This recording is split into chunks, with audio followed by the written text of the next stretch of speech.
بسم الله الرحمن الرحيم ألف لام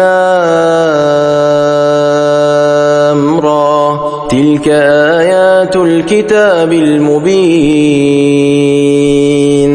إنا أنزلناه قرآنا عربيا لعلكم تعقلون نحن نقص عليك أحسن القصص بما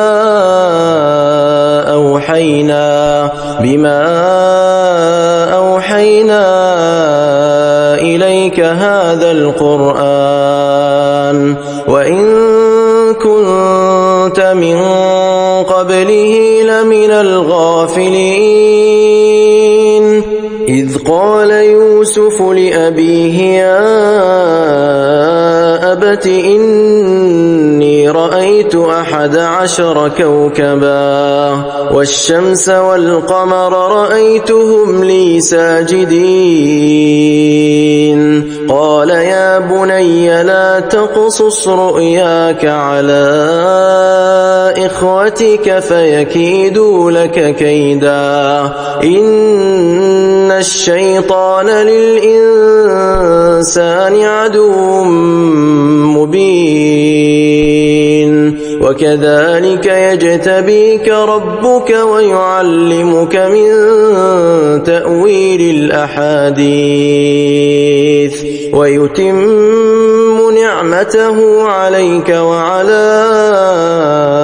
آل يعقوب كما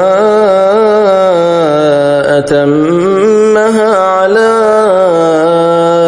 أبويك من قبل إبراهيم وإسحاق إن ربك عليم حكيم لقد كان في يوسف وإخوته آيات للسائلين إذ قالوا ليوسف وأخوه أحب إلى أبينا منا ونحن عصبة إن أبانا لفي ضلال مبين اقتلوا يوسف أو اطرحوه أرضا يخل لكم وجه أبيكم وتكونوا من بعده قوما صالحين قال قائل منهم لا تقتلوا يوسف وألقوه في غيابة الجب يلتقطه بعض السيارة إن كنتم فاعلين قالوا يا أبانا ما لك لا تأمنا على يوسف وإنا له لناصحون أرسله معنا غدا يرتع ويلعب وإنا له لحافظون قال إني ليحزنني أن تذهبوا به وأخاف أن يأكله الذئب وأنتم عنه غافلون قالوا لئن أكله الذئب ونحن عصبة إنا إذا لخاسرون فلما ذهبوا به وأجمعوا أن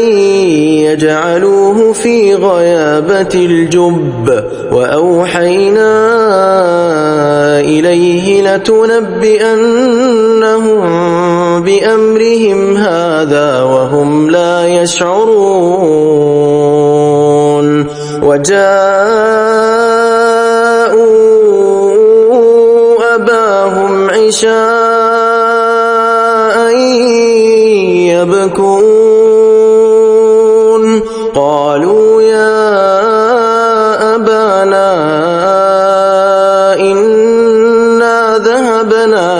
فاستبق وتركنا يوسف عند متاعنا فأكله الذئب وما أنت بمؤمن لنا ولو كنا صادقين وجاءوا على قميصه بدم كذب قال بل سولت لكم أنفسكم أمرا فصبر جميل والله المستعان على ما تصفون وجاءت سيارة فأرسلوا واردهم فأدلى دلوه قال يا بشرى هذا غلام وأسروه بضاعة والله عليم بما يعملون وشروه بثمن بخس دراهم معدودة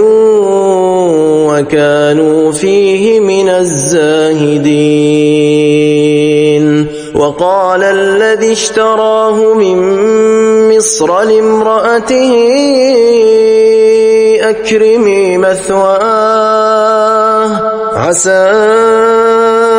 أن ينفعنا أو نتخذه ولدا وكذلك مكنا ليوسف في الأرض ولنعلمه من تأويل الأحاديث والله غالب على أمره ولكن أكثر الناس لا يعلمون ولما بلغ أشده آتيناه حكما وعلما وكذلك نجزي المحسنين وراودته التي هو في بيتها عن نفسه وغلقت الأبواب وقالت هيت لك قال معاذ الله إنه ربي أحسن مثواي إنه لا يفلح الظالمون ولقد همت به وهم بها لولا أن رأى برهان ربه كذلك لنصرف عنه السوء والفحشاء إنه من عبادنا المخلصين واستبق الباب وقدت قميصه من دبر وألف يا سيدها لدى الباب قالت ما جزاء من أراد بأهلك سوءا إلا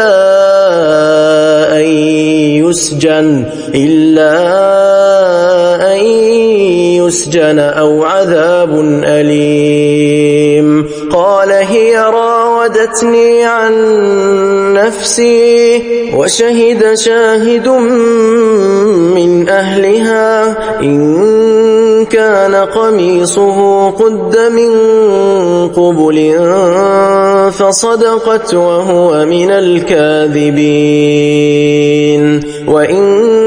كان قميصه قد من دبر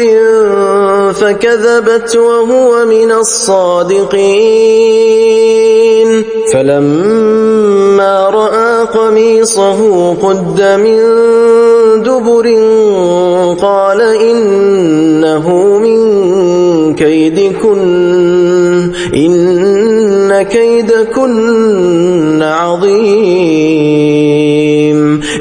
يوسف أعرض عن هذا واستغفري لذنبك إنك كنت من الخاطئين. وقال نسوة في المدينة امرأة العزيز تراود فتاها عن نفسه قد شغفها حبا إنا لنراها في ضلال مبين. فلما سمعت بمكرهن أرسلت إليهن وأعتدت لهن متكئا وآتت كل واحدة منهن سكينا وقالت اخرج عليهن. فلما رأينه أكبرنه وقطعن أيديهن وقلن حاش لله ما هذا بشرا إن هذا إلا ملك كريم. قالت فذلكن الذي لمتنني فيه ولقد راودته عن نفسه فاستعصم ولئن لم يفعل ما آمره ليسجنن وليكون من الصاغرين. قال رب السجن أحب إلي مما يدعونني إليه وإلا تصرف عني كيدهن أصب إليهن وأكن من الجاهلين.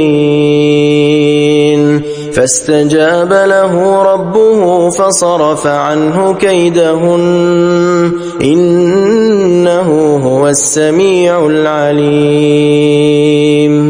ثم بدا لهم من بعد ما رأوا الآيات ليسجننه حتى حين. ودخل معه السجن فتيان قال أحدهما إني أراني أعصر خمرا وقال الآخر إني أراني أحمل فوق رأسي خبزا تأكل الطير منه نبئنا بتأويله إنا نراك من المحسنين. قال لا يأتيكما طعام ترزقانه إلا نبأتكما بتأويله قبل أن يأتيكما ذلكما مما علمني ربي إني تركت ملة قوم لا يؤمنون بالله وهم بالآخرة هم كافرون واتبعت ملة آبائي إبراهيم وإسحاق ويعقوب ما كان لنا أن نشرك بالله من شيء ذلك من فضل الله علينا وعلى الناس ولكن أكثر الناس لا يشكرون. يا صاحبي السجن أأرباب متفرقون خير أم الله الواحد القهار ما تعبدون من دونه إلا أسماء سميتموها أنتم وآباؤكم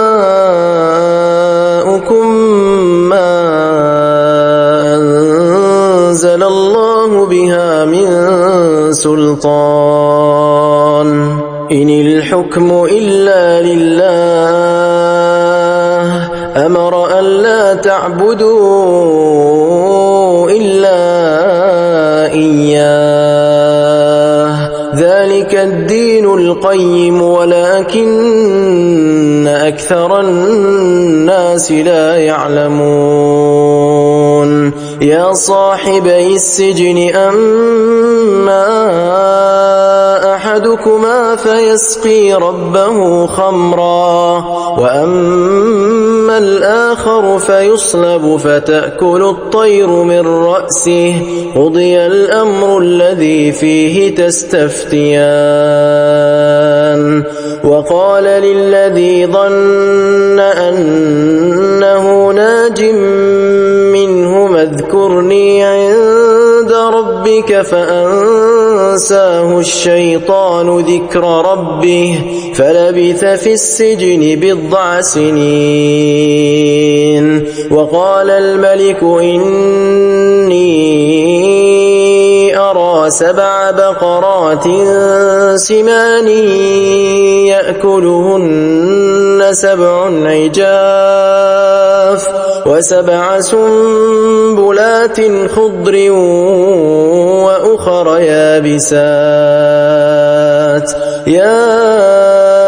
أيها الملأ أفتوني في رؤياي إن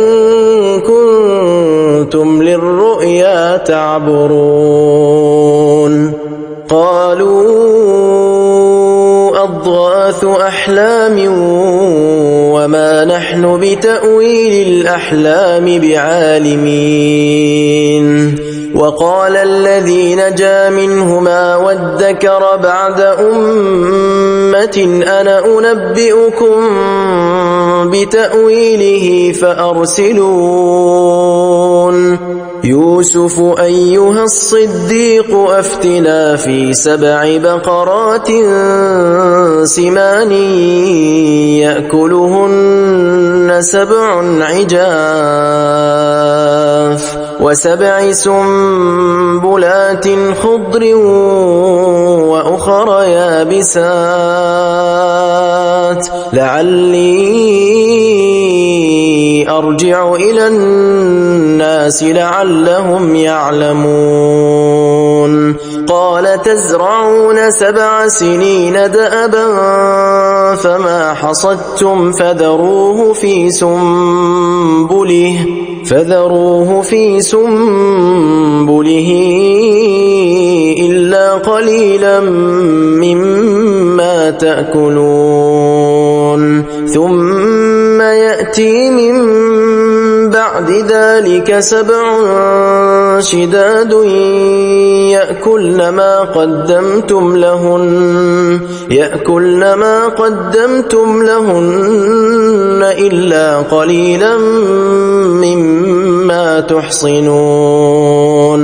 ثم يأتي من بعد ذلك عام فيه يغاث الناس وفيه يعصرون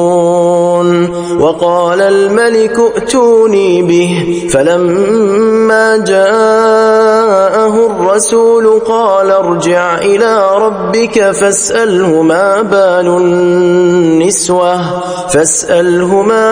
النسوة اللاتي قطعن أيديهن إن ربي بكيدهن عليم قال ما خطبكن إذ راوتن يوسف عن نفسه قلن حاش لله ما علمنا عليه من سوء قالت امرأة العزيز الآن حصحص الحق أنا راودته عن نفسه وإنه لمن الصادقين ذلك ليعلم أني لم أخنه بالغيب وأن الله لا يهدي كيد الخائنين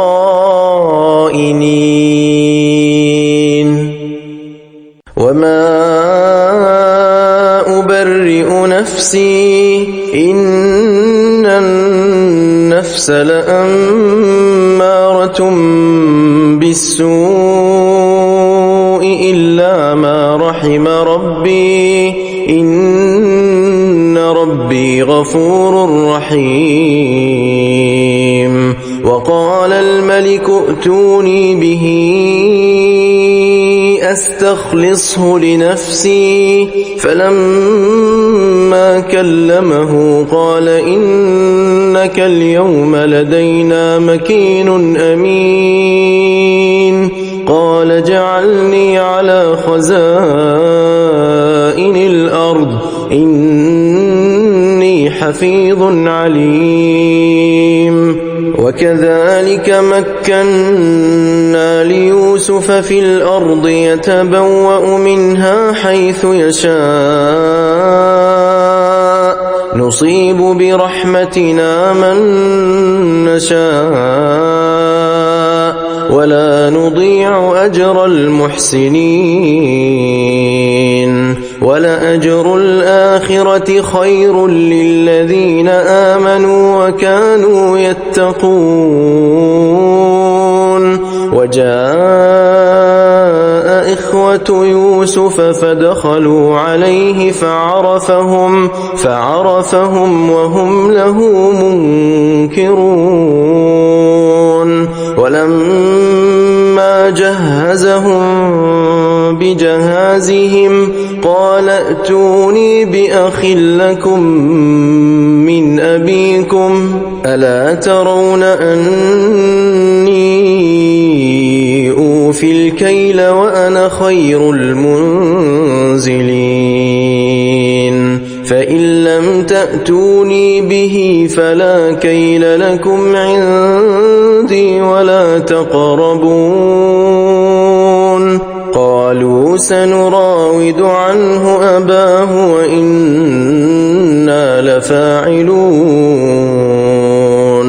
وقال لفتيانه اجعلوا بضاعتهم في رحالهم لعلهم يعرفونها إذا انقلبوا إلى أهلهم لعلهم يرجعون. فلما رجعوا إلى أبيهم قالوا يا أبانا منع منا الكيل فأرسل معنا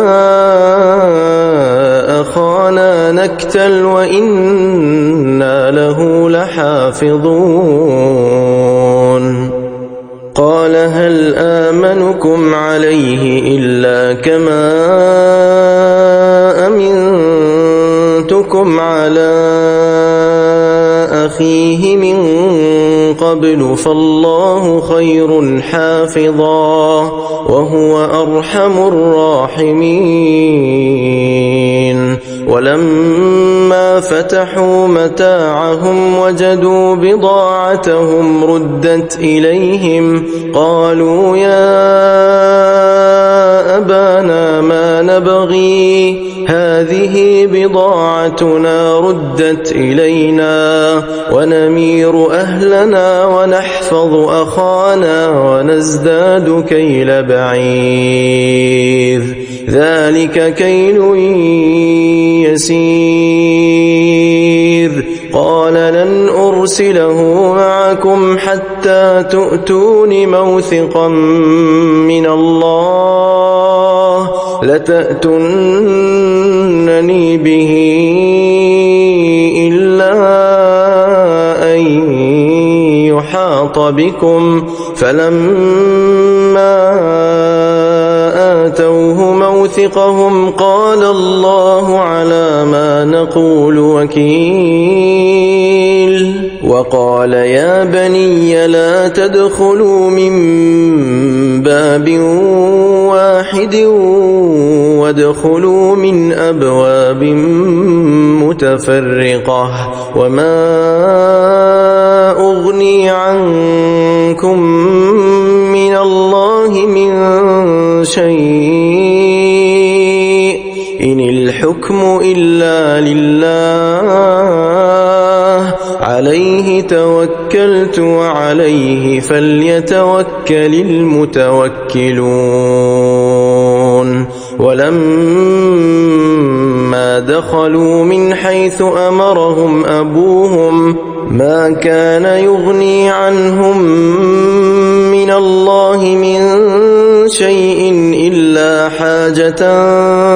في نفس يعقوب قضاها وإنه لذو علم لما علمناه ولكن أكثر الناس لا يعلمون ولما دخلوا على يوسف آوى إليه أخاه قال إني أنا أخوك فلا تبتئس بما كانوا يعملون فلما جهزهم بجهازهم جعل السقاية في رحل أخيه ثم أذن مؤذن أيتها العير إنكم لسارقون قالوا وأقبلوا عليهم ماذا تفقدون قالوا نفقد صواع الملك ولمن جاء به حمل بعير وأنا به زعيم قالوا تالله لقد علمتم ما جئنا لنفسد في الأرض وما كنا سارقين قالوا فما جزاؤه إن كنتم كاذبين قالوا جزاؤه من وجد في رحله فهو جزاؤه كذلك نجزي الظالمين فبدأ بأوعيتهم قبل وعاء أخيه ثم استخرجها من وعاء أخيه كذلك كدنا ليوسف ما كان ليأخذ أخاه في دين الملك إلا أن يشاء الله نرفع درجات من نشاء وفوق كل ذي علم عليم قالوا إن يسرق فقد سرق أخ له من قبل فأسرها يوسف في نفسه ولم يبدها لهم قال أنتم شر مكانا والله أعلم بما تصفون قالوا يا أيها العزيز إن له أبا شيخا كبيرا فخذ أحدنا مكانه إنا نراك من المحسنين قال معاذ الله أن نأخذ إلا من وجدنا متاعنا عنده إنا إذا لظالمون فلما استيئسوا منه خلصوا نجيا قال كبيرهم ألم تعلموا أن أباكم أباكم قد أخذ عليكم موثقا من الله ومن قبل ما فرطتم في يوسف فلن أبرح الأرض حتى يأذن لي أبي أو يحكم الله لي وهو خير الحاكمين ارجعوا إلى أبيكم فقولوا يا أبانا إن ابنك سرق وما شهدنا إلا بما علمنا وما كنا للغيب حافظين واسأل القرية التي كنا فيها والعير التي أقبلنا فيها وإنا لصادقون قال بل سولت لكم أنفسكم أمرا فصبر جميل عسى الله أن يأتيني بهم جميعا إنه هو العليم الحكيم وتولى عنهم وقال يا أسفا على يوسف وابيضت عيناه من الحزن فهو كظيم قالوا تالله تفتأ تذكر يوسف حتى تكون حرضا أو تكون من الهالكين قال إنما أشكو بثي وحزني إلى الله وأعلم من الله ما لا تعلمون يا بني يذهبوا فتحسسوا من يوسف وأخيه ولا تيأسوا من روح الله إنه لا ييأس من روح الله إلا القوم الكافرون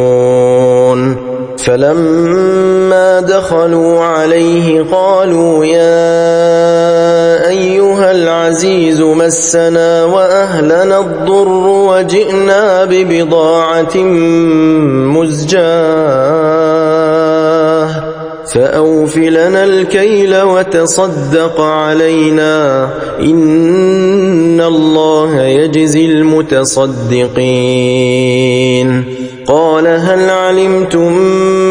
ما فعلتم بيوسف وأخيه إذ أنتم جاهلون قالوا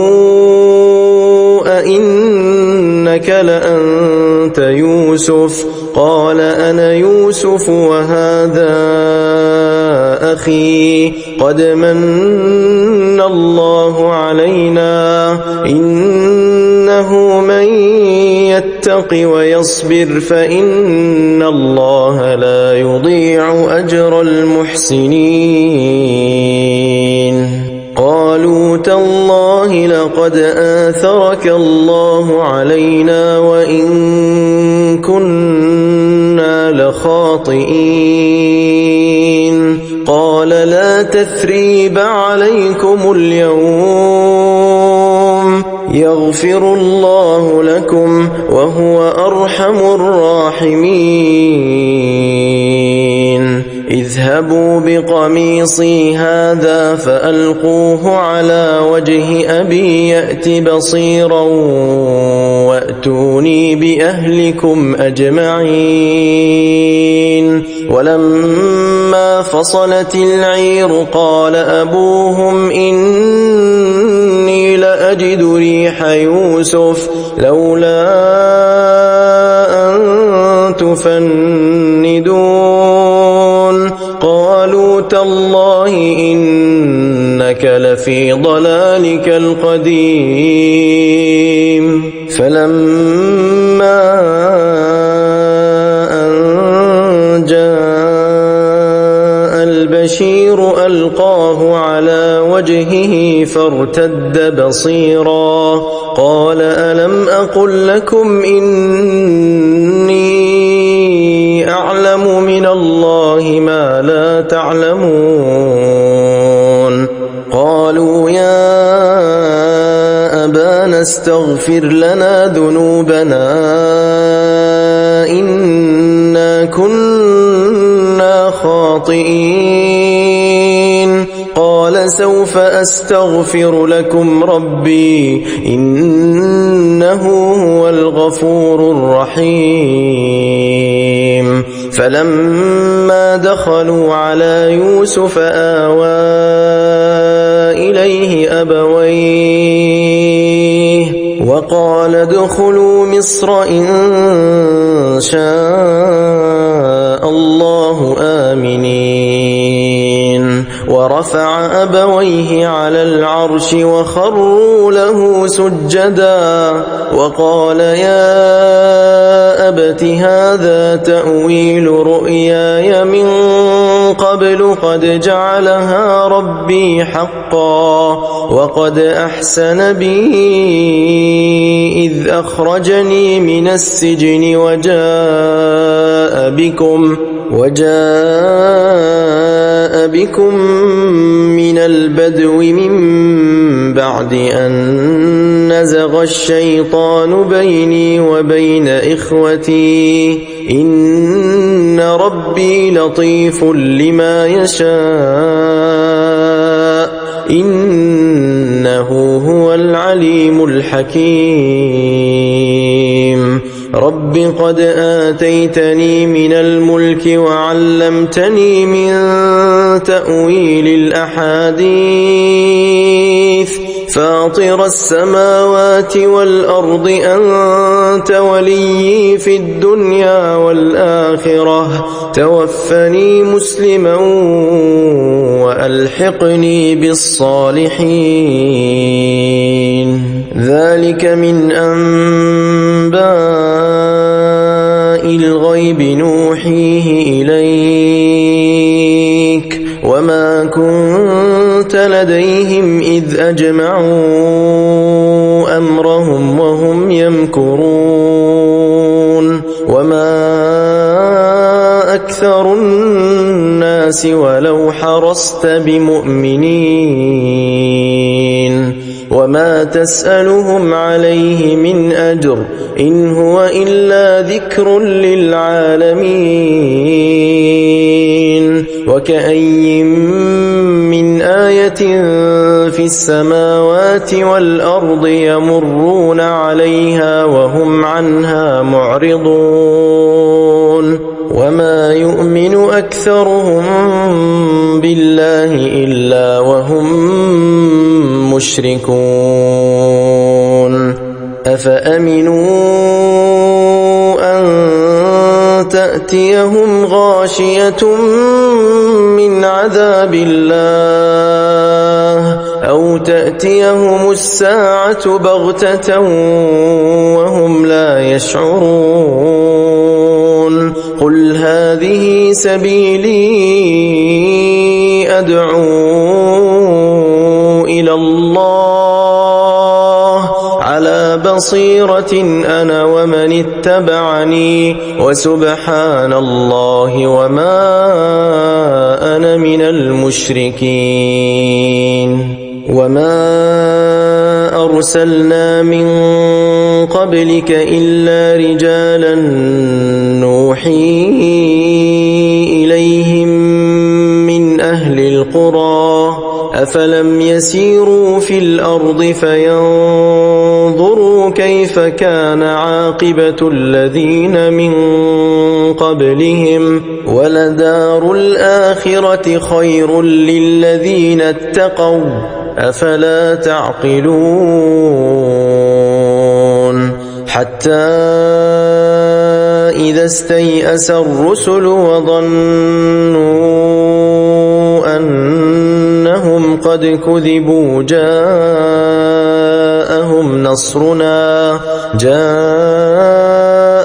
نصرنا فنجي من